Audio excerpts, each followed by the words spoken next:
안녕하세요. 저는 네일숍을 운영하는 30대 여자입니다. 손님에게 네일을 하며 이런저런 사연을 많이 들었지만 제가 사연의 주인공이 될 줄은 꿈에도 생각하지 못했네요. 답답한 마음에 저도 누구에게 하소연하고 싶었지만 아무래도 네일숍을 운영하다 보니 이미지 같은 게 중요하잖아요. 네일숍 특성상 동네 여자분들이 많아 이런저런 소문이 퍼질까 제가 겪은 일을 말할 수도 없었죠. 그러니 답답한 마음은 쌓여만 갔어요. 이런저런 생각 끝에 이곳에 사연이라도 올리면 답답한 제 마음이 풀릴 것 같아 글을 올리게 되었습니다. 저는 남편과 7년 연애를 하고 3년 정도 결혼 생활을 했어요. 7년을 함께 했으니 함께한 시간은 짧은 것은 아니었죠. 그런데도 저는 남편에 대해 제대로 알고 있는 것이 없었던 것 같아요. 남편이 무엇을 좋아하는지 그리고 어떤 사람을 만나는지 전혀 몰랐으니까요. 물론 남편이 저를 배신한 게 꼭 그런 문제만은 아니었지만 후회되는 것은 어쩔 수 없나 봐요. 처음부터 그에 대해 잘 알았다면 그와 결혼하지 않았을 테니까요. 기가 막힌 저의 인연의 시작은 남편 형과 저의 인연부터 시작했습니다. 남편의 형은 제 대학과 선배였어요. 후배들을 잘 챙겨주기로 유명했지만 유독 저와 유머 코드가 잘 맞았기에 자주 붙어 다녔습니다. 그러던 어느 날 선배 동생이 저희 캠퍼스로 놀러 오게 되면서 남편과 처음 만나게 되었어요. 선배와 연년생으로 이제 막 군대 제대를 하고 선배 자취방에서 같이 살고 있다고 하더군요. 그는 첫 만남부터 제 얼굴을 뚫어져라 쳐다보았죠. 그러더니 제게 남자친구가 있는지 물어봤어요. 현아 씨, 남자친구 있으세요? 처음 보는 사이에 누가 그런 질문을 하나요? 그것도 첫 질문으로 말입니다. 거부감이 들었죠. 야, 그런 질문은 실례야. 선배의 만류에도 동생은 제게 질문을 이어갔죠. 좋아하는 남자 스타일이 어떻게 되세요? 저 같은 스타일은 어때요? 나쁘지는 않은데요. 첫 만남부터 그렇게 물어보니까 너무 부담스럽네요. 부담스럽게 하려고 물어본 건 아니에요. 정말 마음에 들어서 그래요. 밑도 끝도 없이 들이대는 그를 피하고 싶었어요.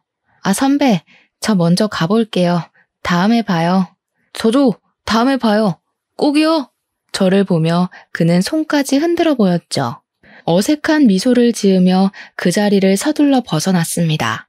그는 선배와 함께 캠퍼스 안을 돌아다니며 저와 자주 마주치게 되었죠. 지나가던 길에 마주친 그는 저를 보더니 먼저 아는 척을 하더라고요. 현아 씨, 다시 만나서 반가워요. 네, 그렇네요. 자주 보네요. 네, 복학할 때까지 여유가 좀 있어서요. 그때까지 더 자주 봤으면 좋겠네요. 그러세요. 저는 약속이 있어서 먼저 가볼게요. 우연히 마주쳐도 그가 부담스러운 건 마찬가지였어요. 저를 정말 좋아해서 저런 말을 하는 건지 아니면 사람을 해프게 봐서 그런 말을 하는 건지 알 수 없었죠. 서둘러 인사를 하고 자리에서 벗어나는 순간 그가 제 손을 잡고 우산을 지어주더라고요. 현아 씨, 오늘 오후에 비 온대요. 우산 꼭 챙겨가요. 아니요, 전 괜찮아요. 현아 씨 주려고 챙겨온 거예요. 가져가세요. 비 맞으면 감기 걸려요. 됐다고 거절을 했지만 우산을 가져갈 생각을 하지 않았죠. 어쩔 수 없이 우산 들고 가게 되었어요. 어떻게 보면 저를 챙겨주는 거였지만 그런 작은 친절에도 불편했어요. 그의 적극적인 모습도 그리고 저를 향한 관심도 너무 부담스럽게 다가왔거든요. 결국 그 우산을 들고 친구를 만나 점심을 먹게 되었습니다. 친구와 점심을 먹고 식당 밖으로 나올 때였어요. 오전에는 맑았던 하늘에서 비가 내리는 겁니다. 친구가 제 손에 들린 우산을 들고 활짝 펼쳤죠. 그러면서 일기예보도 잘 챙겨본다고 칭찬을 하더라고요. 친구에게는 그 우산을 다른 사람에게 받았다는 말을 하지 못했어요. 잘 알지도 못하는 사람이었고 괜히 말하면 어떤 사람이냐고 계속 볼 것 같았거든요. 하지만 제 머릿속에는 이미 그가 떠올랐어요. 저를 위해 우산을 챙겼다는 말이 계속 생각났거든요. 다음에 만나면 우산 잘 썼다고 감사 인사를 남기고 싶었지만 선배와 함께 다니던 그의 모습은 더 이상 보이지 않았습니다. 선배에게 그에 대해 물어볼까 싶다가도 입이 잘 떨어지지 않았어요. 보기 싫을 때는 아무리 찾아도 보이지 않던 그가 찾을 때는 보이지 않자 왠지 보고 싶어지더라고요. 우연히 선배와 마주치게 되면 저도 모르게 두리번거리며 그를 찾고 있었어요. 그를 다시 만나게 된 건 보름 정도 흘렀을 때였어요. 시내 거리에서 걸어오는 그를 보고 한달음에 달려가 그에게 먼저 인사를 건넸죠. 준경 씨, 저번에 우산 너무 고마웠어요. 그동안 무슨 일 있었어요? 한동안 안 보이던데요. 아, 효나 씨, 그동안 잘 지내셨어요?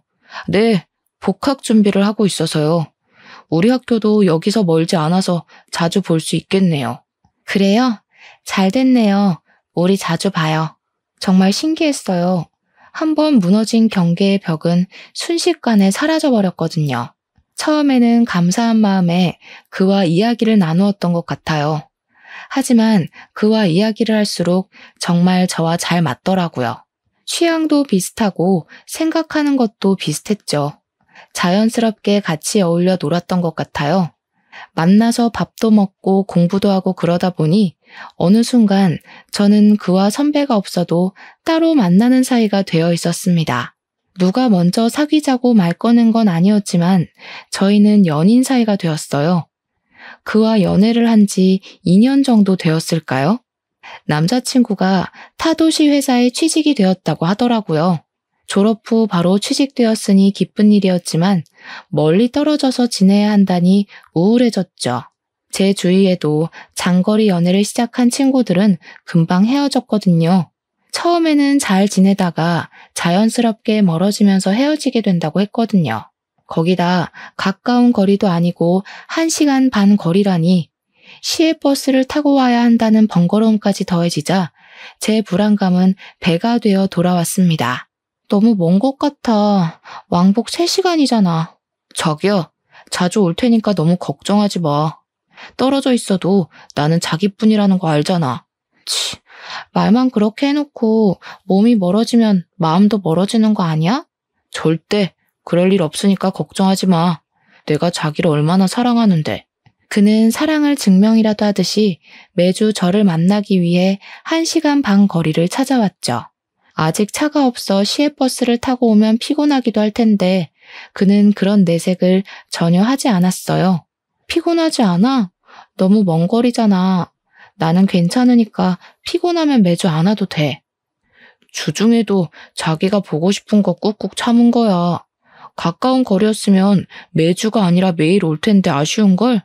피곤할 텐데 저를 위해 그렇게 말해주는 그에게 너무 고마웠죠. 어쩜 이렇게 한결같이 좋아해 줄 수 있는지 저도 그를 사랑하지 않을 수가 없었죠. 장거리 연애를 하는 5년 동안 그는 그 먼 길을 부지런히 오갔습니다. 그 사이 저도 대학을 졸업하고 네일 쪽으로 일하게 되었어요. 몇 년 동안 차곡차곡 모아 놓은 돈으로 주택가 근처에 작은 네일숍을 오픈하게 되었죠.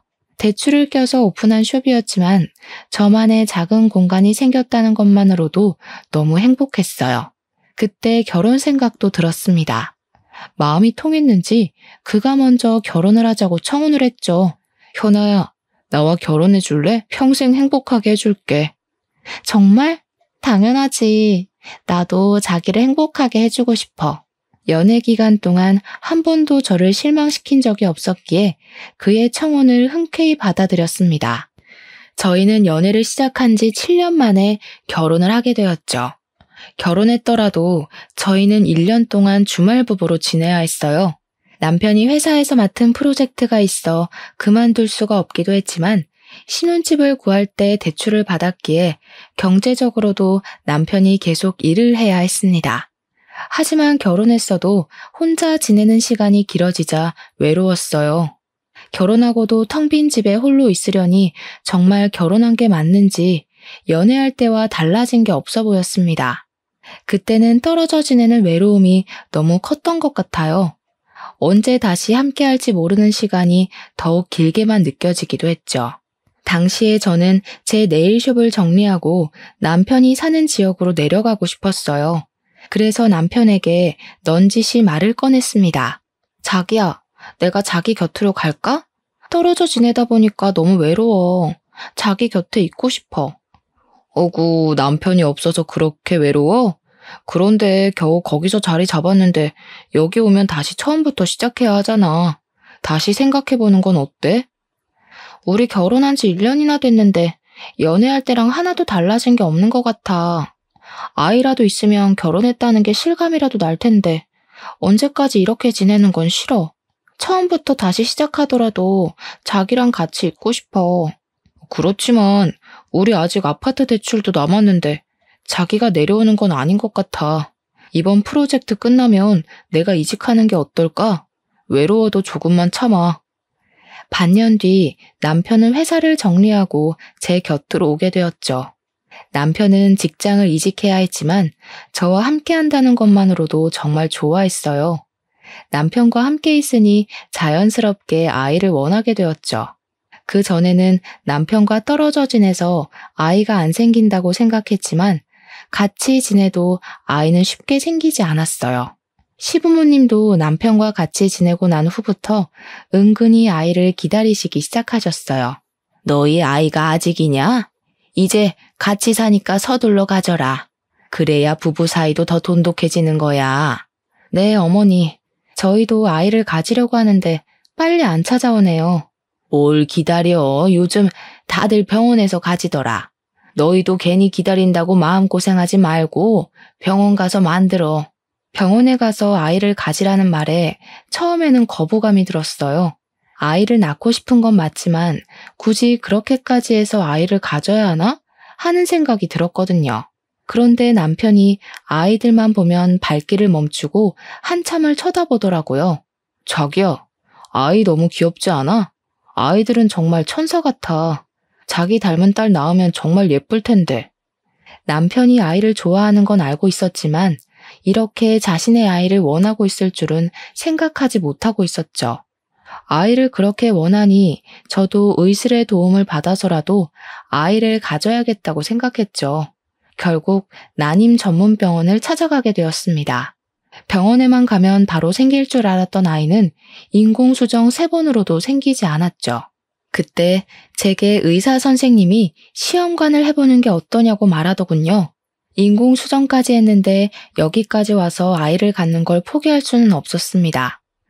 저희 부부가 시험관을 시작할 때쯤이었어요. 아주버님이 좋아하는 사람이 생겼다고 말했죠. 대학 내내 여자에게 관심조차 주지 않았던 선배에게 여자가 생겼다니 놀라움에 입을 다물지 못했어요. 나 좋아하는 사람 생겼어. 부모님에게 보여드리기 전에 너희에게 먼저 소개해주려고 하는데 이번 주 토요일쯤 괜찮아? 아주버님의 연애 소식에 가장 좋아한 사람은 바로 남편이었죠. 진짜? 당연히 시간 없어도 만들어야지. 축하해, 형. 무슨 마음 먹고 연애를 시작한 거야? 정말 좋은 사람이야. 너희도 만나보면 정말 마음에 들 거야. 아주버님은 저희 마음에 들 거라고 호언장담했죠. 그래서였을까요? 남편은 토요일이 되기를 학수고대하면서 기다리고 있었죠. 처음 본 아주버님의 여자친구는 참 작고 귀여운 얼굴을 하고 있었어요. 얼굴도 조망만한데 그 얼굴 안에 오밀조밀 이목구비가 들어있는 게 신기할 정도였어요. 성격도 얼마나 서글서글한지 참 좋아 보였어요. 안녕하세요. 처음 뵙네요. 잘 지내봐요, 형님. 제가 형님이라고 말하자 그분은 손을 가리고 웃으며 부끄러워하더라고요. 형님이라니 너무 부끄러워요. 그래도 그렇게 들으니까 기분이 너무 좋네요. 화기애애한 저희 분위기와 다르게 남편은 저녁 식사 내내 얼굴이 잔뜩 굳어 있었죠. 형님이 화장실에 간 사이에 남편은 아주버님에게 헤어지라고 다그치더라고요. 형, 저 여자랑 헤어져. 느낌이 너무 안 좋은 것 같아. 왠지 싸한 게. 헤어지는 게 좋을 것 같아. 너 무슨 말을 그렇게 해. 느낌이 안 좋다니. 그런 사람 아니야. 오늘 처음 만났잖아. 얼마나 좋은 사람인데. 조금 더 겪어보고 헤어지라고 말해. 한 번이라도 잘 지내보려고 노력이라도 해봐. 형이 너무 순진해서 그래. 나중에 후회하지 말고 헤어져. 내 말 듣고 손해볼 거 없다니까. 직설적이고 적극적인 남편과 다르게 아주버님은 정말 차분한 호수 같은 사람이었어요. 아주버님의 다그침에도 남편은 굽힐 줄 몰랐죠. 아주버님도 이번에는 화가 났는지 조금 높아진 음성으로 되받아쳤습니다. 나는 헤어질 생각 없으니까 너도 다시는 헤어지라는 말 꺼내지 마. 남편은 살짝 일그러진 아주버니 얼굴에 입을 다물었어요. 남편은 가끔 제게 형은 참을성이 좋지만 한번 터져버리면 정말 끝장을 볼 생각을 해야 한다고 말하고는 했어요. 그래서 남편은 더 이상 말하지 않았죠. 아주버님의 연애 소식은 시댁의 이슈거리가 되었습니다. 예비 형님이 시부모님께 인사를 하자 무뚝뚝했던 저희 아버님까지 살살 녹이더라고요. 살짝 애교 섞인 목소리를 내면서 아버님께 애교를 부리곤 했죠. 아버님, 정말 잘생긴 것 같아요. 우리 준석 씨가 누구를 닮았나 했더니 아버님을 닮았네요. 물론 어머님도 미인이시지만 아버님 유전자를 조금 더 가진 것 같아요. 형님의 칭찬에 아버님의 입꼬리가 승천하기 시작했죠. 아직 아주버님과 결혼 전이었지만 이미 시댁 식구에게는 큰 며느리로 통하고 있었습니다. 아버님 말끝에 언제나 우리 큰며느리라는 말을 입에 달고 살 정도였죠. 우리 큰며느리 노랗고 동글동글한 과일 좋아한다고 했었나? 아, 망고요? 네, 맞아요. 맞다, 망고. 그래서 내가 사왔지. 작은 애야, 이것 좀 잘라와라. 우리 큰며느리 먹여야겠다. 제가 망고를 썰어오자 아버님이 손수 포크에 찍어 형님 입속으로 넣어주기까지 하는 겁니다. 항상 무뚝뚝했던 아버님의 저런 모습을 볼 줄이야 너무 놀라웠어요. 놀란 건 저뿐만이 아닌 것 같았습니다. 제 옆에 앉아 계신 어머님이 중얼거리기 시작하셨죠. 연병할 노인네, 나한테 저렇게 했어봐. 이미 입안에서 사탕처럼 굴어줬지. 아주 그냥 둘이서 죽이 착착 맞아서 쇼핑하러 다니고 난리가 났다. 아버님과 죽이 잘 맞았던 형님은 어머님을 제외하고 둘이서 쇼핑하러 다닐 정도로 친하게 지내고 있었죠. 그 친화력이 저는 부러울 정도였습니다. 형님은 사람에게 벽이 없는 건지 신기하기도 했죠. 남편도 그 모습에 불만이 많아 보였습니다. 자기는 형수랑 친하게 지내지 마. 알았지? 아무래도 보통 내기가 아닌 것 같아. 왜 그렇게 남편은 형님을 싫어하는 건지 도통 이해가 되지 않았어요. 시댁 식구들과 잘 지내고 허물없이 지내면 좋은 거 아닌가요? 첫 만남 자리에서부터 형님을 경계하고 멀리하는 남편이 이상해 보일 정도였죠. 저희가 아주버님께 형님을 소개받은 지 3개월 정도가 지났을까요? 어느 순간 남편이 형님과 정말 죽이 잘 맞을 정도로 잘 지내기 시작했어요. 아, 형수, 고향이 광주예요? 저 거기서 오랫동안 살았어요. 전에 다니던 회사가 거기였거든요. 아, 정말요? 우와, 이런 우연이 다 있네요. 꼭 동양 사람 만난 것 같아서 너무 좋네요. 둘은 같이 공유할 것을 찾았는지 한참을 이야기하더라고요. 남편의 달라진 모습을 보고 가장 좋아했던 사람은 바로 아주머님이셨어요. 거봐, 나쁜 사람 아니라고 했잖아. 정말 좋은 사람이야. 미안, 형이 너무 숫기 없는 사람이다 보니까 괜히 걱정돼서 그랬어. 형님과 남편은 한번 말을 트기 시작하자 정말 빠르게 서로 친해지기 시작했어요. 형님은 이곳에 아직 친구가 없다면서 저와 친해지고 싶다고 했죠. 그러면서 자연스럽게 저희 집으로 왕래를 하게 된 것 같아요. 가끔은 형님이 아주버님보다 저희와 같이 있는 걸 좋아한다고 생각할 정도로 집으로 자주 찾아왔어요. 그런데 저보다 남편과 더 장단이 더 맞아 보였습니다. 둘이서 이야기하는데 제가 낄 틈이 없어 보였죠. 그래도 남편이 전처럼 형님을 경계하는 것보다 이게 더 낫다 싶었어요. 이제 곧 한 가족이 될 사이라고 생각했으니까요. 하지만 저를 당황스럽게 하는 건 따로 있었죠. 그걸 뭐라고 표현해야 될까요? 패션에 대한 조언이라고 해야 하는 걸까요? 함께 식사하는 자리에 남편이 제가 골라준 하늘색 남방 셔츠를 입고 나간 적이 있었어요.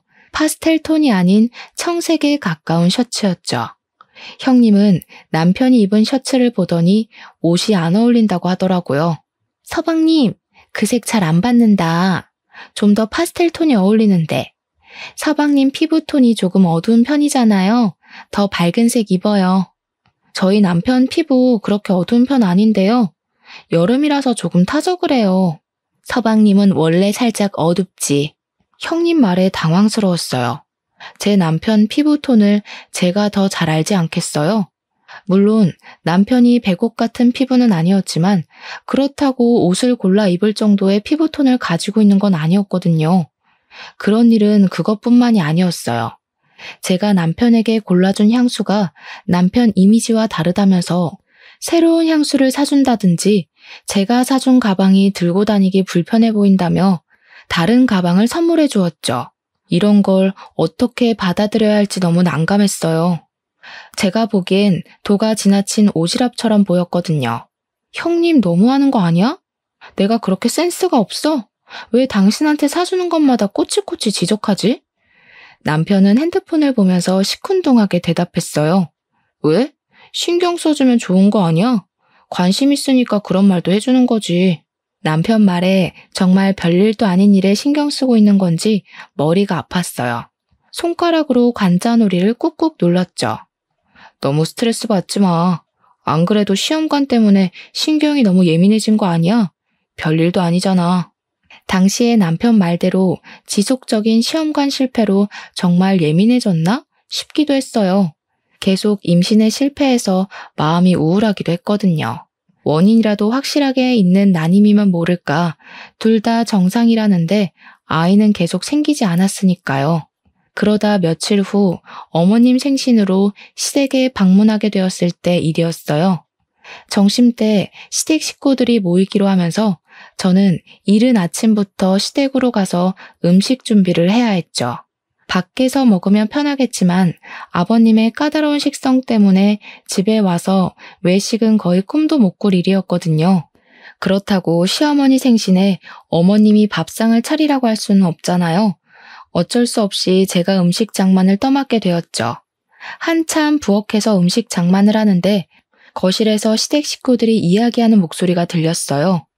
어머님, 아버님, 저희 아기 가졌어요. 아이고, 우리 큰며느리 시집 오기 전부터 이렇게 예쁜 집만 골라 할까. 형님과 아주버님이 혼전 임신을 했다고 시댁 식구들 앞에서 말하고 있었죠. 아버님은 기다리던 손주를 보게 되었다며 너무 좋아하셨어요. 형수, 축하해요. 혼수 준비를 제대로 하셨는데요? 너무 부럽다. 우리도 빨리 아이 가져야 하는데. 남편이 입가 가득 미소를 지으면서 축하 인사를 건넸죠. 그런 남편 모습을 보고 있으려니 괜히 미안해지더라고요. 남편이 아이를 얼마나 기다리고 있었는지 알고 있으니까요. 두 분은 만난 지 몇 개월 만에 생긴 아이가 왜 우리에게는 이렇게도 더디게 찾아오는 건지 서운하기까지 했죠. 결혼 전인데 벌써 아이가 생겨서 너무 당황스러워요. 이 사람 배가 더 불러오기 전에 결혼식을 올려야 할 것 같아요. 형님과 아주버님은 결혼을 서두르겠다고 했죠. 그때 아버님이 자리에서 벌떡 일어나시면서 손을 내저었어요. 결혼을 서두르다니? 지금부터 결혼 준비한다고 해도 빠듯할 텐데. 배불러서 결혼식 올릴 테야? 아이 낳고 차분히 해라. 그래도 결혼식부터 하는 게 낫지 않을까요? 아이 낳고 하면. 그래 자기야. 아버님 말씀 듣자. 어른 말 들어서 손해볼 거 없어. 거 봐라. 너보다 우리 며느리가 더 똑똑하다. 기특하기도 하지. 형님을 바라보는 아버님 눈에서 꿀이 뚝뚝 떨어지고 있었죠. 그때 형님이 저와 눈이 마주치자 자리에서 벌떡 일어났어요. 어머, 이제 보니 동서 혼자 음식을 준비를 다 했구나. 내가 도와줄게. 그때 아버님이 형님 손을 와락 잡으며 다시 자리에 앉혔습니다. 아이고, 임신한 애가 무슨 부엌일이야. 너는 가만히 자리에 앉아 있어라. 오늘은 작은 애가 다 할 거야. 아버님 말에 멋쩍은 미소만 나왔죠. 시댁 식구들은 축제 한가운데 앉아있는데 저 혼자 외딴 섬 같은 느낌이 들었어요. 그때 아주버님이 일어나서 부엌으로 왔죠. 재수씨, 제가 도와드릴게요. 혼자 음식 장만하느라 힘들었죠? 그때는 너무 감사하더라고요. 서운하고 울적했던 마음이 한꺼풀 가셨어요.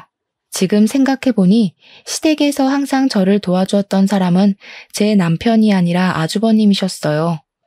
어머님이나 아버님이 제게 심부름을 시키면 먼저 나서서 하곤 했죠. 가끔은 무신경한 남편보다 아주버님이 제 시댁 생활의 버팀목 같았어요. 아주버님은 항상 제게 아주버님이기 전에 선배니까 어려운 게 있으면 마음 편히 부탁하라고 하시곤 했어요. 그런 말을 해줄 때면 정말 든든했죠. 형님이 임신하면서 저도 임신에 대해 조급함이 더 생기게 되었어요. 이미 인공수정을 3번이나 실패하고 시험관을 2번이나 실패한 상태였으니까요. 돈은 돈대로, 몸은 몸대로 많이 지쳐가고 있었죠. 제가 힘들어하는 게 남편 눈에도 보였는지 병원 다닐 때 버스 타지 말고 차를 가져가라고 하더라고요. 제가 사는 지역에는 난임 병원이 없었기에 시외버스를 타고 타 도시로 가야 했거든요. 자기야, 이번에 병원 갈 때 버스 타지 말고 내 차 가져가. 나는 버스로 출퇴근할게. 남편이 차를 운전해서 가라고 했지만 처음에는 고민이 되었어요. 이미 운전을 안 한 지 5년이 되어갔거든요.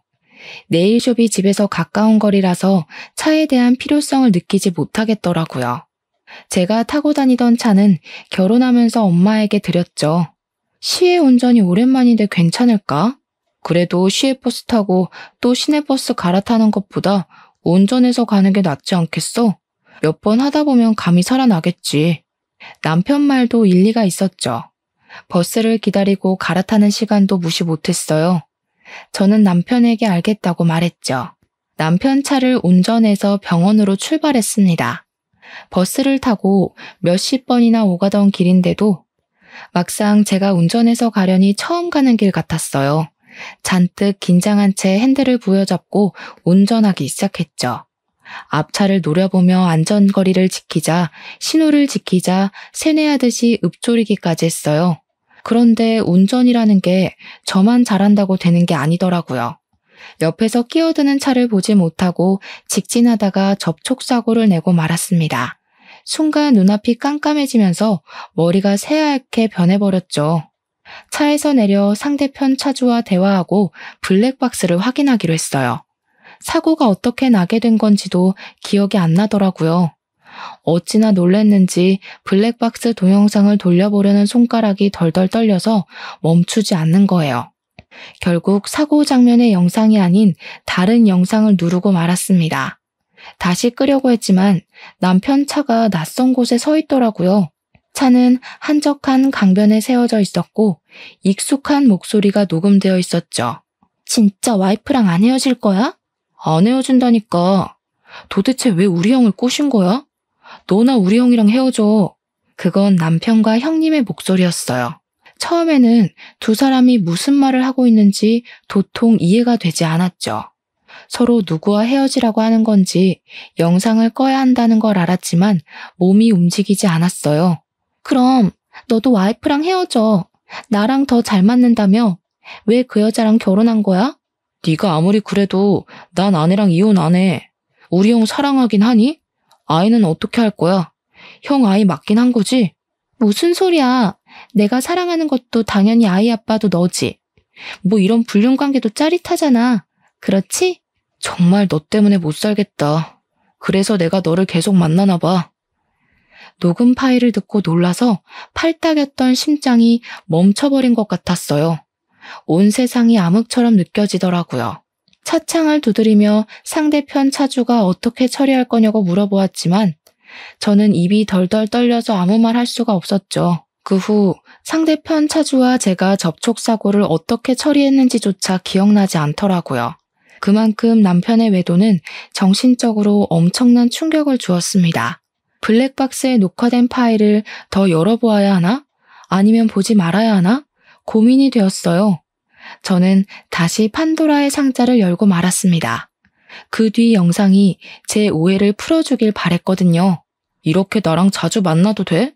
형이 의심하지 않아? 몰래 나왔지. 그 사람 내 말이라면 파트로 매주를 만든다고 해도 믿으니까 걱정하지 마. 당분간 못 만날 거야. 아내한테 내 차 가지고 병원 다니라고 했거든.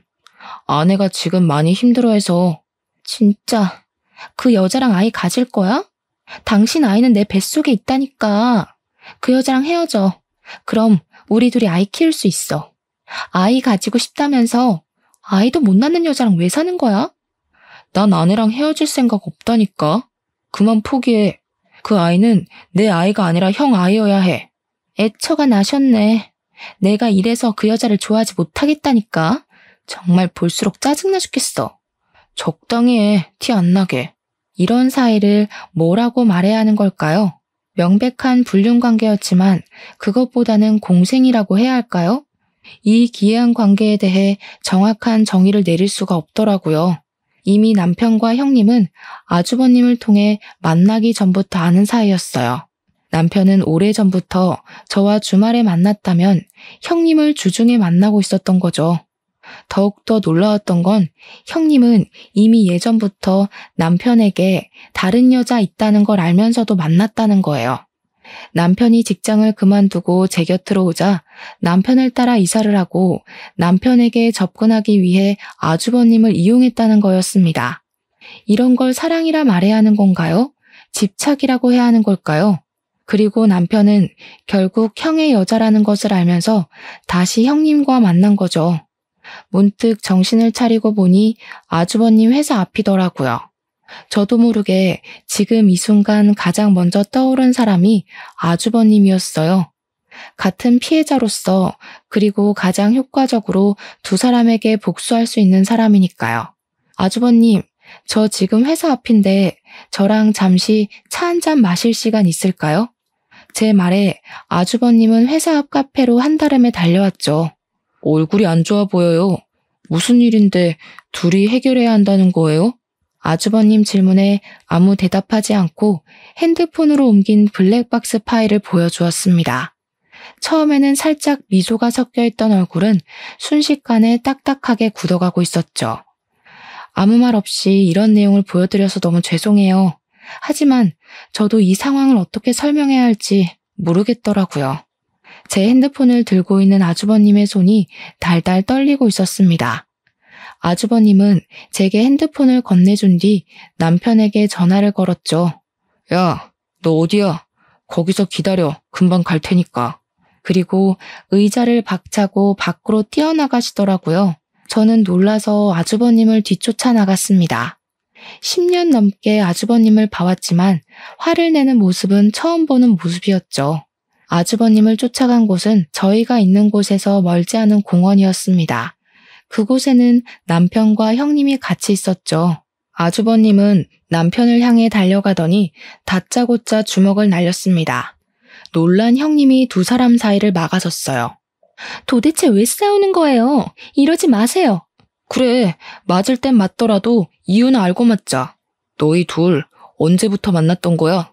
형님과 남편은 아주버님 말에 두 눈을 동그랗게 뜨며 그게 무슨 말이냐고 되물었죠. 그게 무슨 말이에요? 혹시 지금 같이 있어서 오해했나 본데요. 다음 달 당신 생일 선물 골라주라고 부탁했어요.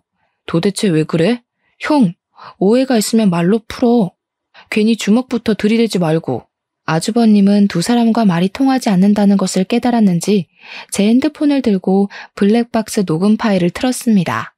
녹음된 둘의 목소리를 듣고 남편의 얼굴이 새파래졌죠. 형, 자기야, 아니야, 오해라고. 내가 다 설명할 수 있어. 내 말 들어봐. 오해? 무슨 오해? 그 블랙박스 녹음을 듣고서도 오해라고 말하는 거야? 다 설명할 수 있다니까. 정말이야. 너는 이 상황까지 됐는데도 와이프 안에 변명할 셈이야? 그냥 사실대로 말해. 우리 만나고 있다고 당당하게 말하라고. 조용히 해. 나는 아내랑 헤어질 생각 없다고 했잖아. 이게 다 너 때문이야.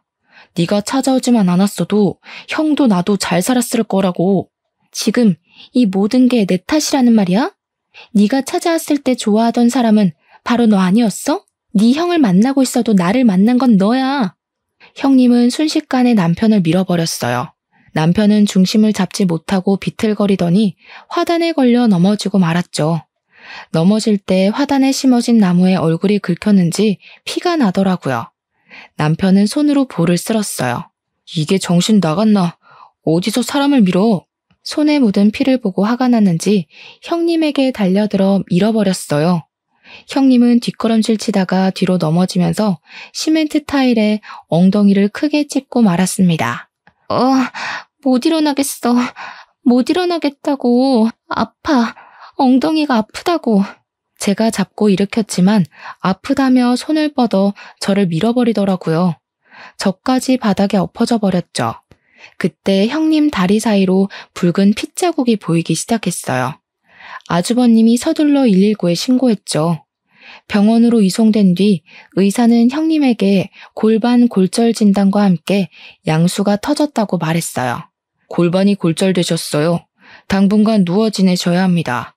그것보다 지금 임신 5개월이라고 하셨는데 조기 양막 파열로 파수가 일어났어요. 초음파 결과 남은 양수가 거의 없어요. 그럼 어떻게 되는 거예요? 지금 아이 심장은 뛰고 있는데 양수가 없어서 생존하기 힘들어요.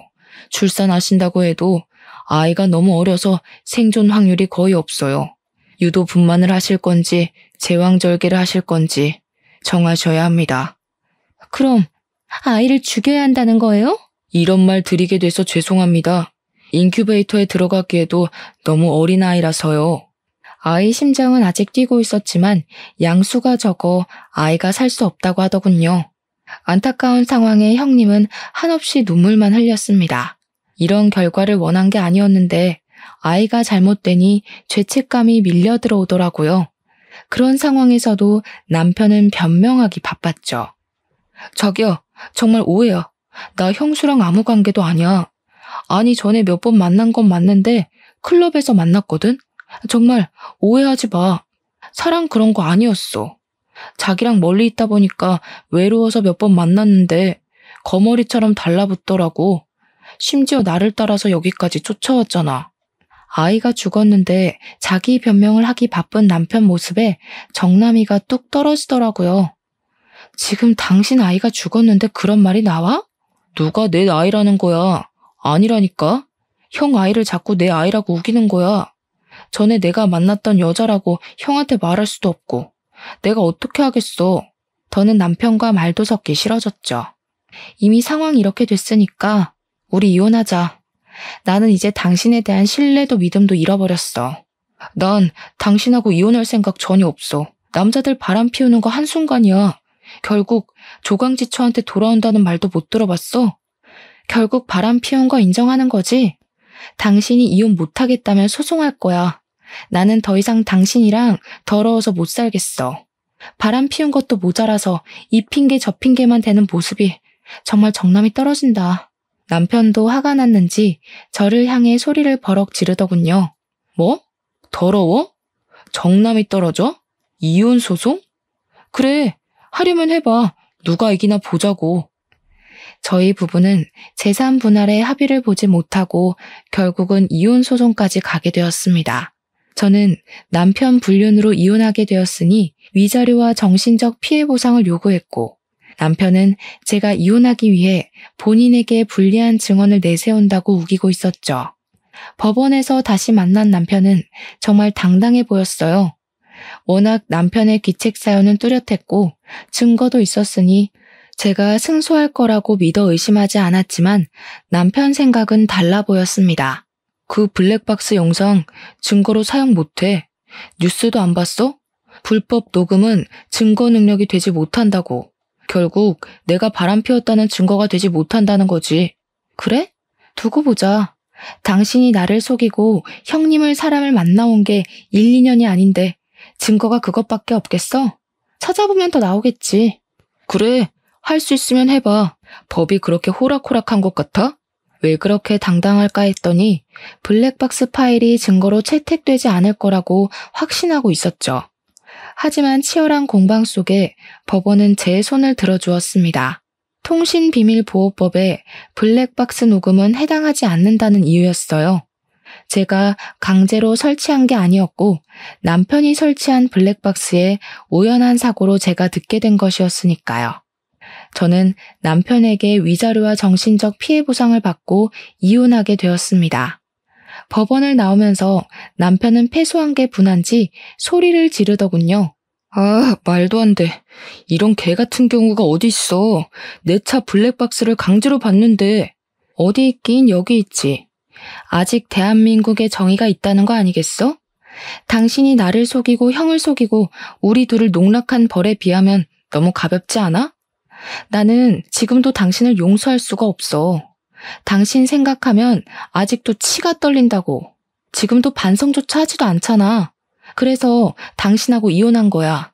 불륜이 아니라 뭘 잘못했는지 모르는 것 같아서 말이야. 저는 법원에서 두 눈을 크게 뜨고 저를 바라보는 남편을 두고 정류장으로 향했습니다. 아마 남편은 시간이 더 흐른다고 해도 자신이 어떤 잘못했는지 모르겠죠. 처음에는 당당하고 자신감 넘치는 그 모습이 사랑스러웠지만 이제 그 당당한 모습에 실망스러웠어요. 제가 사랑한 사람이 저렇게 못났던 사람이었을까 싶었죠. 그때 익숙한 차 한 대가 제 앞에 멈췄습니다. 아주버님 차였죠. 재수씨, 타세요. 데려다 드릴게요. 아무 말 없이 아주버님 차에 올라탔죠. 어쩌면 저보다 더 치명적인 상처를 입은 사람은 아주버님이셨으니까요.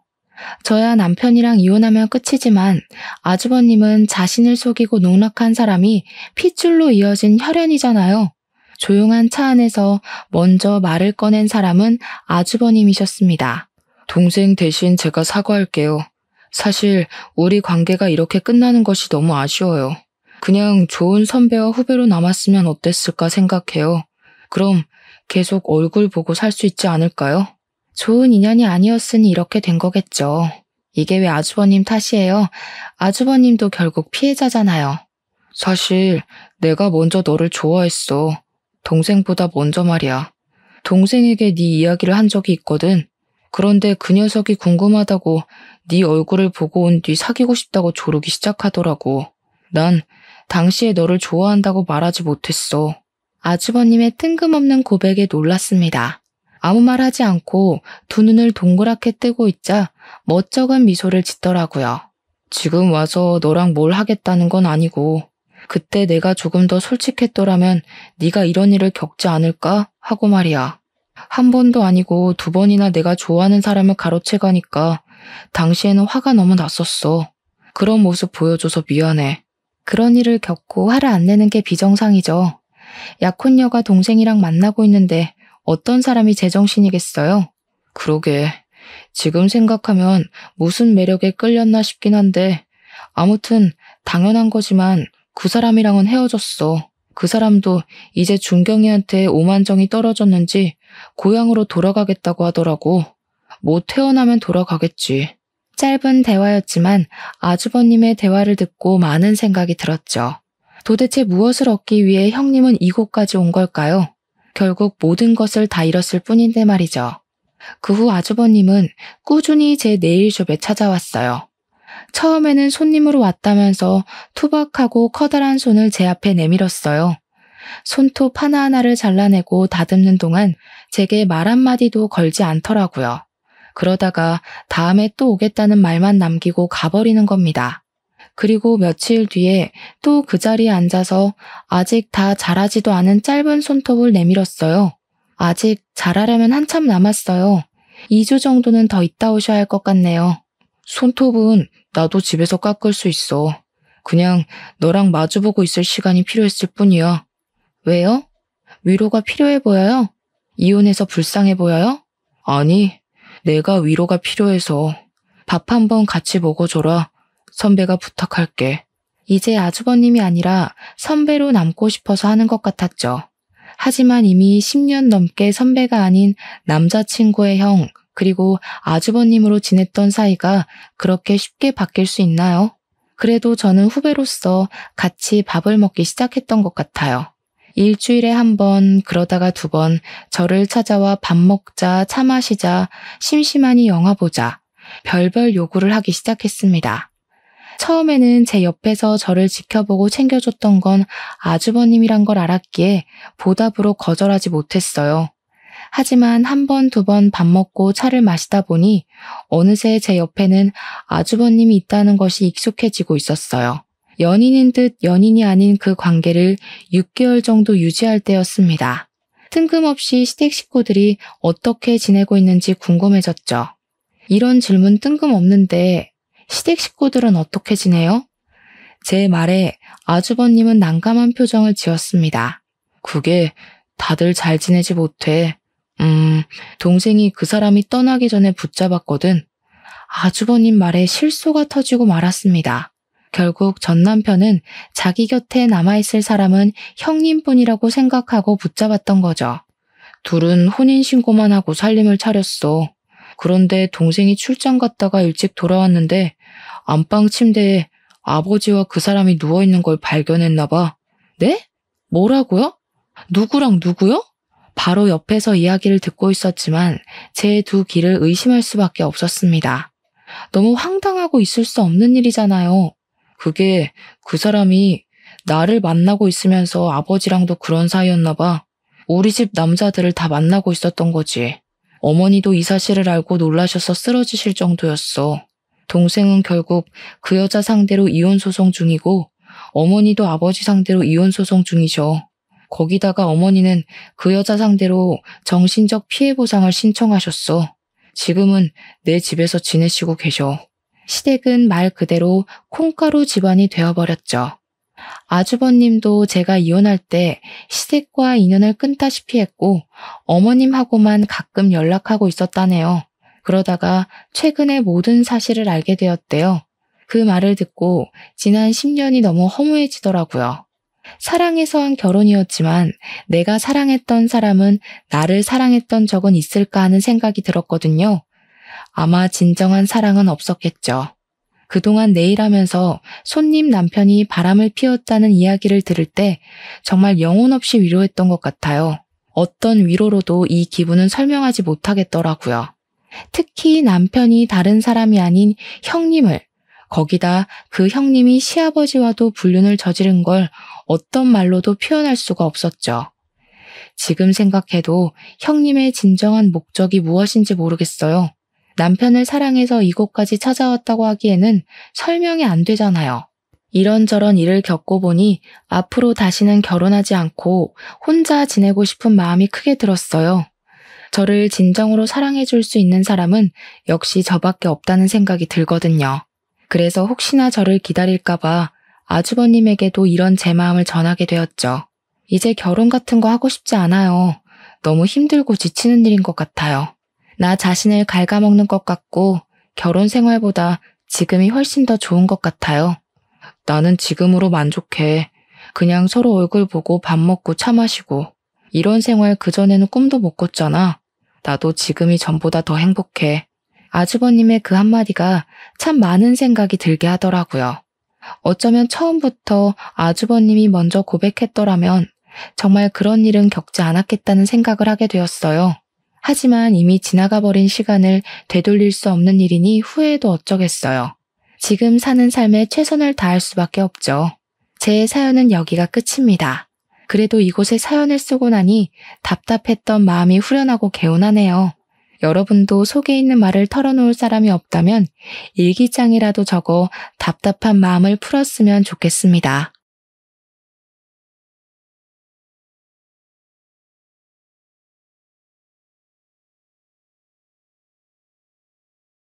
안녕하세요, 청취자 여러분. 저는 30대를 한창 달리고 있는 여자로 최근에 앓던 일을 확 뽑아버린 사건을 겪고 속이 시원해져서 사연을 공유해보고자 이곳을 찾아왔습니다. 물론 여기에 올려진 사연 전부를 소개해 주시는 건 아니라는 걸 알고 있지만 그래도 제 사연이 여러분들께 소개가 된다면 뿌듯하기도 하고 재미있을 것 같기도 하네요. 사람이 참 대외적인 모습, 겉으로 꾸며진 것만 보고 판단하면 안 된다는 것을 이 나이 먹도록 실감하지 못하고 있다가 이제야 알게 되었습니다. 제가 얼마나 바보 같은 삶을 살아왔는지를 깨닫고 알에서 깨어나오게 되었는데 아직도 알 속에서 꿈틀거리는 사람들이 많다는 걸 알게 되어 이렇게 글을 올려봅니다. 저처럼 알 밖으로 나오는 게 무서우신 분들이 있다면 부디 제 사연을 들어주시고 두려움을 이기고 그 자리를 박차 나오시길 바랄 뿐이랍니다. 도대체 어떤 일을 겪었길래 이렇게 비장하게 말을 하나 싶으시죠? 지금부터 제 사이다 같은 사연 목구멍으로 꼴깍 넘기실 수 있도록 이야기를 시작하겠습니다. 끝까지 저와 함께 달려주시면서 마지막에 저에게 꼭 잘했다, 용감하다 한마디씩 해주신다면 더할 나위 없이 기쁠 것 같습니다. 그럼 저의 제정신 아닌 시댁, 다시 한번 엉덩이를 발로 차주고 싶은 그 가족들의 이야기를 시작해 보도록 하겠습니다. 저는 어릴 적부터 부족함 없이 하고 싶은 건 뭐든지 할 수 있게 해주시는 부모님 밑에서 자라 구김살 없어 오냐 오냐 예쁘다는 소리만 들으면서 자랐습니다. 부모님께서는 그 어떤 사랑보다 더 귀한 사랑을 주시면서 저의 몸도 마음도 다치지 않게 보살펴 주시면서 저를 키우셨습니다. 저희 집은 상당히 재력이 있는 집안이었기 때문에 어릴 때부터 저는 가지고 싶은 것과 하고 싶은 것들을 부족함 없이 채우며 건강하게 자랄 수 있었습니다.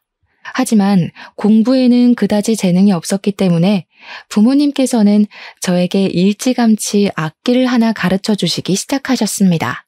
남들 다 거쳐가는 피아노로 시작했지만 피아노는 재미가 없어서 그만두었고 어머니를 따라서 바이올린을 전공하게 되었습니다. 저희 어머니께서는 오랜 시간 바이올린을 연주하셨고 대학 강단에서 강의도 하셨던 재능이 출중한 분이셨기 때문에 저 또한 어머니를 따라 바이올리니스트가 되었습니다. 하지만 어머니처럼 거창하리만큼 실력이 대단하여 알아주는 전공자는 아니었고 그럭저럭 중간은 하는 연주자였는데 운이 꽤 좋았습니다. 제가 바이올린으로 엄청난 성공을 거두지 않아도 먹고 사는 데엔 문제가 없을 정도로 저희 집이 넉넉한 편이었거든요. 어머니네 집안이 대대로 부동산으로 부를 쌓아 오신 집안이었고 아버지께서는 국내 항공사의 임원직을 맡아 일을 하고 계셨기 때문이었습니다. 어머니의 집안에서는 평생 먹고 사는데 부족함이 없을 부를 쌓으셨기 때문에 저희 가족은 경제적인 여유로움에서 자유를 얻으며 살고 있었습니다. 저희 부모님의 걱정은 오로지 저 하나였는데 제가 사춘기를 지낸 이후부터 부모님께서는 세상에 월급쟁이만큼 안정적인 사람도 없다며 그런 남자를 만나라고 하셨습니다.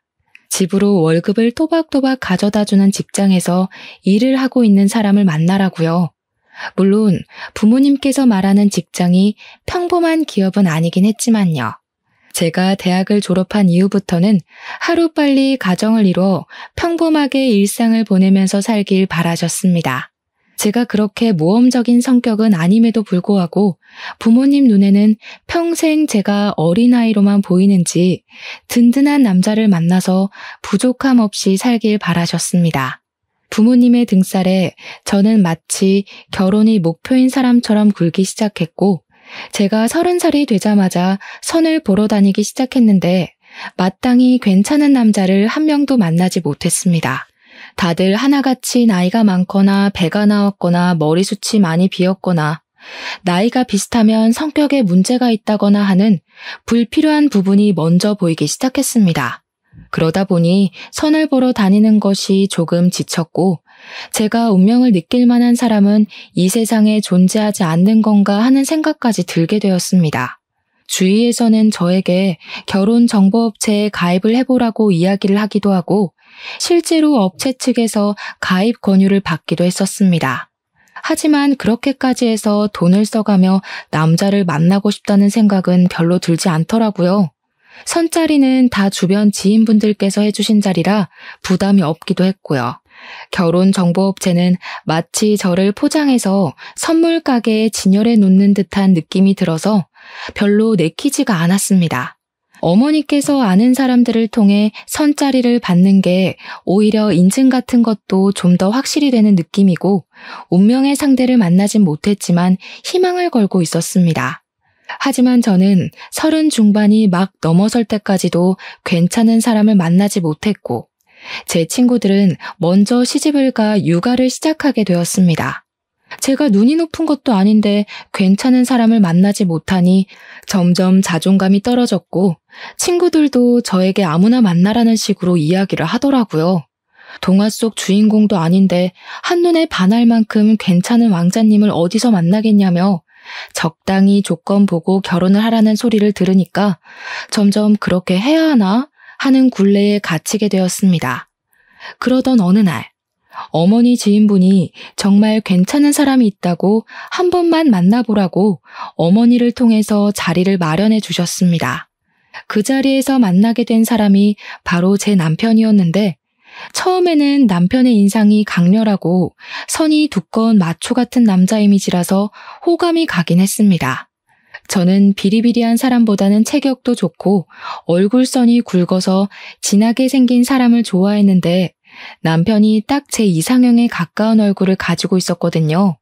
매너도 깔끔하고 성격도 좋고 저에게 잘 맞춰주는 사람이라 괜찮다 싶어서 두어 번 더 만나게 되었는데 남편이 5번째 만남에 저에게 그러더라고요. 이렇게 의미 없게 만나봐야 서로에게 가식적인 모습만 보여주게 될 것 같으니 이런 단계를 전부 건너뛰고 결혼을 하자고 말입니다. 고백도 얼마나 마초 스타일로 하던지 저는 홀라당 반해버리고 말았습니다. 그 전에 만났던 뭔가 하나씩 부족했던 사람들과 비교했을 때 제 남편은 백마탄 왕자님이나 다름없는 사람처럼 보였습니다. 외적인 모습에서만 봐도 자기 관리가 잘 되어 있고 입고 다니는 옷도 멀끔하고 패션 센스도 있었고요. 경제적으로도 무척이나 안정되어 있는 사람이었습니다. 제 남편 직업이 변호사거든요. 제가 만났던 그저 그런 회사에 다니는 사람들과는 비교가 되지 않는 직업이었습니다. 이 남자보다 괜찮은 남자가 나타날까 고민도 되었고 제 나이가 35살을 넘어가는 시점이었기 때문에 조바심이 나기도 했고요. 무엇보다 제가 철이 좀 없는 스타일이라 탱자탱자 놀기만 했고 바이올린만 그나마 열심히 하긴 했는데 바이올린으로 성공하지도 못했거든요, 사실. 영혼을 실은 그런 실력을 가진 사람은 아니라서 유명한 연주가도 아니었고 평범한 교향악단에 소속되어 있는 사람이었어요. 남편은 저에게 저 하나 먹여 살릴 능력은 되니까 같이 살자고 이야기를 하는데 우리 집에서도 제가 빨리 결혼을 하길 바라기도 했고 친구들도 그렇고 그냥 충동적으로 결혼합시다 하면서 고개를 끄덕이게 되었습니다. 결혼을 하기로 했다고 집에 이야기를 하니까 당연히 부모님께서는 너무나도 좋아하셨죠. 거기다가 직업이 변호사라고 하니 평생 돈 걱정은 없겠다고 하셨고요.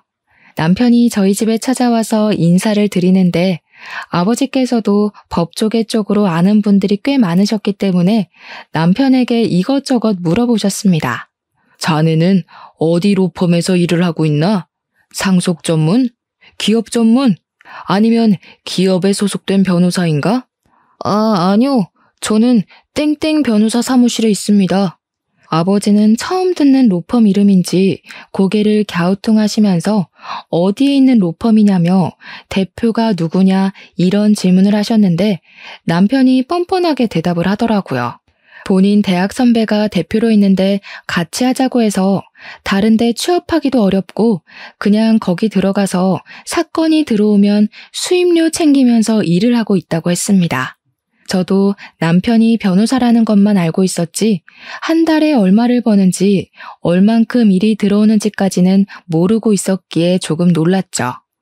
남편은 거기서 말을 아끼지 않고 변호사들도 좋은 로펌에 가야 돈을 많이 버는데 자기는 그런 급은 아니라면서 며칠 동안 사건이 없는 날도 있어요 하면서 웃는 게 아니겠습니까?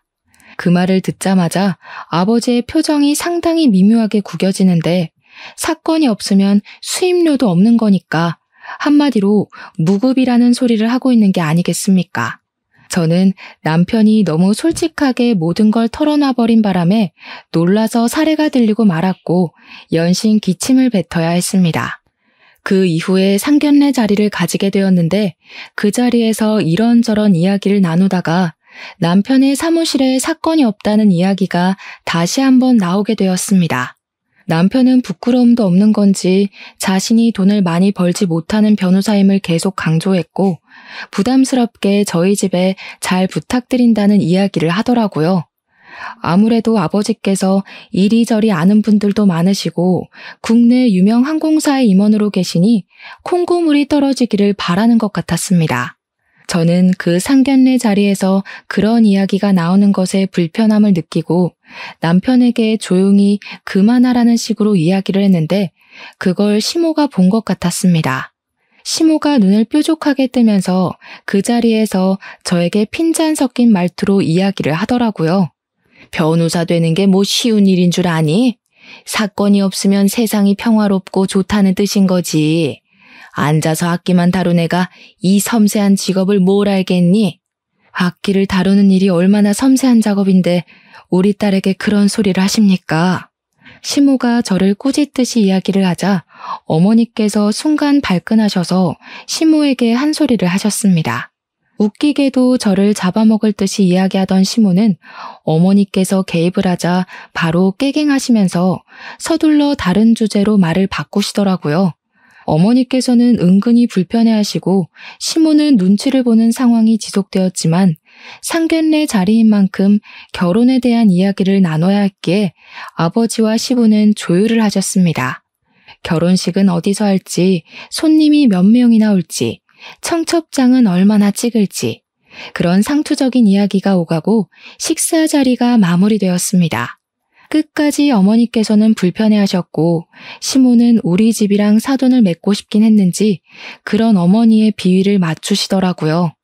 집으로 돌아오는 길에 어머니께서는 악기하는 걸로 트집을 잡는 집안이랑은 사돈 맺기 싫다고 말을 하셨는데 아버지께서 그런 어머니를 진정시키셨어요. 옛날 사람들은 악기하는 걸 그렇게 볼 수 있다고 노동이 최고인 줄 아는 사람들이 있지 않냐면서 그냥 이해하자고 하셨습니다. 아무튼 구색 맞출 거 다 맞춰서 결혼을 했는데 저는 결혼을 하고 나서 저에게 그런 10월드가 열릴 것이라는 생각은 꿈에서도 해본 적이 없었습니다. 신혼여행을 다녀왔는데 남편에게 누나가 둘이 있었단 말입니다. 그러니까 저에게는 신우가 되는 사람들인데 상상보다 더 뻔뻔한 철면피들이었습니다. 저한테 절대로 자기네들은 신우집 같은 거 안 한다고 할 생각도 없다고 하더니 신혼여행 다녀오자마자 선물은 없냐고 저보다 봉투를 더 반기더라고요. 제가 혹시 몰라서 사놓은 선물을 드렸거든요. 면세점에서 사온 보디 제품이랑 립스틱을 드렸는데 엄청 실망한 얼굴로 저한테 이게 전부냐고 물어보더라고요. 그럼 뭐 제가 신우들 주려고 백이라도 사와야 했었나요? 하고 말을 하고 싶었지만 꾹 참고 그게 요즘 유행이래요 하면서 얼버무렸습니다. 신우들이 저한테 본인들 나이가 40을 넘겼는데 지금 유행 따지게 생겼냐면서 구시렁거리더라고요. 자기들 나이에는 비싼 게 최곤데 하면서 둘이 손발이 어찌나 척척 잘도 맞던지 저한테 뭐라 할 때만큼은 절친 같았습니다. 시자 노릇 같은 거 안 할 거라고 하더니 안 하기는 개뿔이죠. 그러더니 신우가 저한테 요즘 유행하는 애들이랑 거리가 먼 것 같은데 별걸 다 챙긴다고 하더라고요. 제가 왜요? 하고 물어보니까 손톱에 네일아트 같은 것도 하나도 안 한다면서 누가 요즘 그렇게 손톱을 바짝 깎냐고 하더라고요. 원래 악기하는 사람들은 손톱 기르면 안 되거든요. 그래서 악기를 해서 그렇다고 이야기를 했죠. 근데 시모가 싹 대화에 끼어들더라고요. 손톱에 그 번쩍이고 그런 거 안 발라서 얼마나 좋니? 매니큐어 같은 거 바르면 쌀알 씻다가 들어갈지도 모르고. 우리 아들이 그런 밥 먹으면 안 되지. 그 말 듣자마자 손톱에 매니큐어를 잔뜩 바르고 싶어지더라고요. 어쩜 말을 해도 저렇게 기분 나쁘게 말을 할 수 있는지 참. 아무튼 쎄한 기분을 안고 신혼생활을 시작했는데 남편이 변호사 사무실에 출근을 했다가 안 했다가 들쑥날쑥 일을 하더라고요. 저는 교양악단에 소속되어 있었기 때문에 일주일에 5번씩 연습실에 나가야 했는데 시간이 유동적인 편이긴 했거든요. 오전 10시부터 오후 4시까지 연습을 하러 나갔죠. 근데 변호사면 저보다 당연히 바빠야 정상인데 너무 집에서 놀고 있길래 일 안 나가냐고 물어봤더니 폰게임이나 하면서 대꾸를 하더라고요. 요즘 일이 없어서 파리만 날려. 우리 사무실 월세 못 내가지고 건물주가 문 닫아버렸잖아. 뭐 잠금 장치 걸어놨던데? 그래서 출근 못해. 저는 그 말에 너무 어이가 없어서 다시 한번 물어봤는데 돌아오는 대답은 똑같은 소리였습니다. 변호사 둘이서 일을 얼마나 안 하면 사건 수임이 들어오지 않아서 월세도 못 내고 쫓겨나 집에서 휴대폰 게임이나 하고 앉아있단 말입니까? 변호사식이나 되어서 그런 일도 법으로 어떻게 못한다는 게 너무 바보 같고요. 물론 월세를 못 낸 게 저 사람이니까 뭐라고 해도 어쩔 수 없는 일이지만요.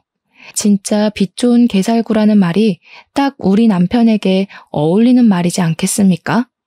저한테 슬쩍 눈치를 보면서 장인어른한테 말 좀 해주면 안 되나 하더라고요. 한마디로 월세를 우리 아버지 보고 대신 내달라고 부탁이라도 드리고 싶다는 소리였습니다. 월세를 내야 자기들도 사건 수임을 받지 않겠냐면서요.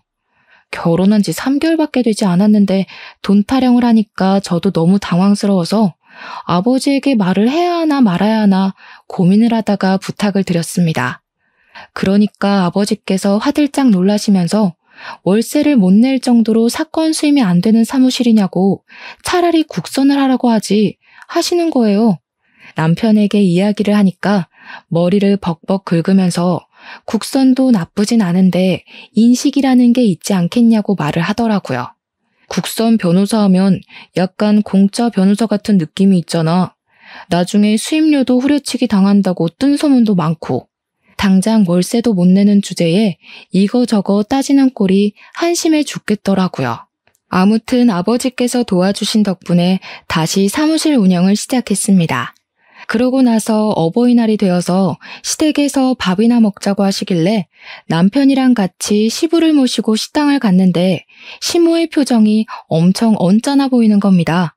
왜 그런가 저도 눈치만 살살 보고 있었는데 제가 선뜻 시모에게 말을 걸지 않자 시모가 먼저 이야기를 하더라고요.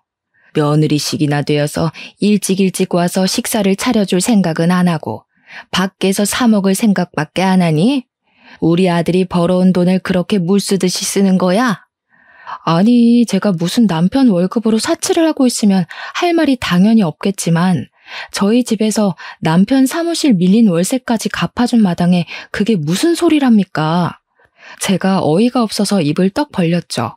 거기다가 이 비싼 곳에서 밥을 먹게 된 이유가 시부가 밖에서 비싼 밥 먹고 싶다고 노래를 부르셔서 예약까지 해서 온 것이었습니다. 제가 원해서 온 것도 일방적으로 정한 것도 아닌데 시모가 다 제가 게을러서 밥 차리기 싫어서 여기 온 거라고 치부해버리니까 서운하더라고요.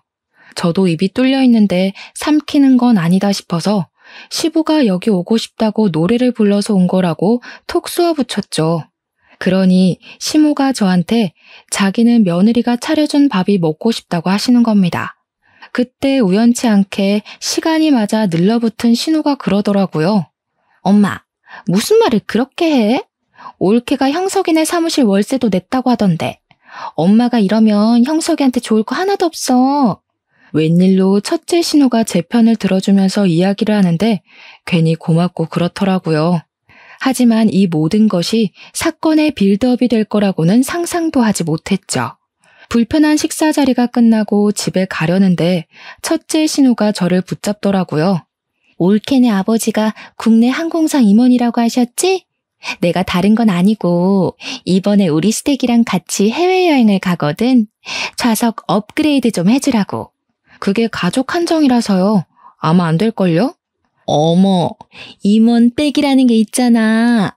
그리고 나랑도 올케랑 가족으로 묶인 사이 아니야? 부탁 좀 할게. 전부 다 꿍꿍이가 있어서 제 편을 들어주는 척했던 것이었습니다. 저는 이건 아니다 싶어서 안 될 것 같다고 우리 아버지께서 부탁을 한다 해도 규정이라는 게 있다고 말을 했습니다. 보통 저 정도로 말을 하면 다들 포기를 하고 알겠다고 하는데 신우는 정말 끈질기게 말을 하더라고요. 그럼 어떡해? 내가 시댁에 이미 다 자랑해놓고 비즈니스 좌석에 모시겠다고 했는데. 그럼 올케가 사비 들여서 업그레이드 해줘.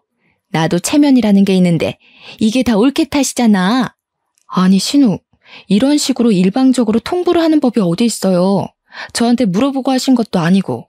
제가 왜 사비를 써서 신우 시댁 자리를 업그레이드 해드려요? 그러니까 신우가 저한테 애원을 하기 시작하는데 이미 시댁에 자랑 다 해놨다. 시부모는 비싼 좌석 타는 줄 안다. 자기 체면 좀 살려줘라. 온갖 말을 다 하더라고요. 때를 쓰고 박박 우기기도 하고 피곤해서 뿌리치고 가려고 하는데 식당 주차장에서 실랑이를 벌이고 있으니 시모가 다가오셨습니다. 너네 왜 그러냐고 무슨 일이냐고 하는데 신우가 선수를 쳐서 지한테 유리하게 이야기를 하는 게 아니겠습니까? 마치 제가 되는 걸 안 되는 것처럼 한 것 마냥요. 사돈 어른한테 비행기 좌석 업그레이드 좀 해달라고 부탁했더니 안 된다고 제가 단칼에 잘랐다고요. 아니, 앞뒤 사정 다 빼고 그렇게 이야기를 하면 어떡합니까? 그런 걸로 유세를 떠내 만회하는데 제가 어이가 없어서 이대로 넘어가면 호구 잡히겠다는 생각이 들었죠. 한 번이 어려운 거지 이런 부탁은 한 번 들어주면 두 번, 세 번 부탁하게 되기 마련이거든요. 제가 언제 유세를 떨었어요? 신우가 먼저 통보하듯이 저한테 말한 거잖아요. 이러시면 저도 곤란하죠. 그러니까 시모가 혀를 끌끌 차면서 임원이라고 우스대더니 이런 거 하나 못 해주는 거냐고 시댁 부탁이면 자다가도 일어나서 해줘야 하는 거 아니냐고 하더라고요. 그 말에 진짜 사상이 엿보이고 저희 집을 무시하는 처사라는 게 느껴져서 저도 발끈했습니다. 무슨 시댁이 갑이고 제가 을도 아닌데 제가 왜 그래야 해요? 부부는 평등한 관계예요, 어머님. 그러니까 시모가 제 등짝을 찰싹 소리가 나게 치더니 남자랑 여자랑 어떻게 같을 수가 있냐고 하는 게 아니겠습니까? 억울하면 남자로 태어나래요. 그걸 옆에서 지켜보는 남편은 꿀먹은 벙어리가 되어서 딴청이나 부리고 휴대폰이나 보고 있고요. 배신감까지 느껴지더라고요. 바짝 고개 숙이고 부탁을 해도 모자랄 판에 당당하게 나오니까 진짜 해주기 싫더라고요. 저는 이런 부탁 못 들어드립니다. 저희 아버지는 공정하게 회사일을 하시는 분이에요. 회사에도 규율이라는 게 있습니다. 그럼 어떡해? 나 이미 시댁에 설레발이란 설레발은 다 쳐놨는데 돈도 없단 말이야.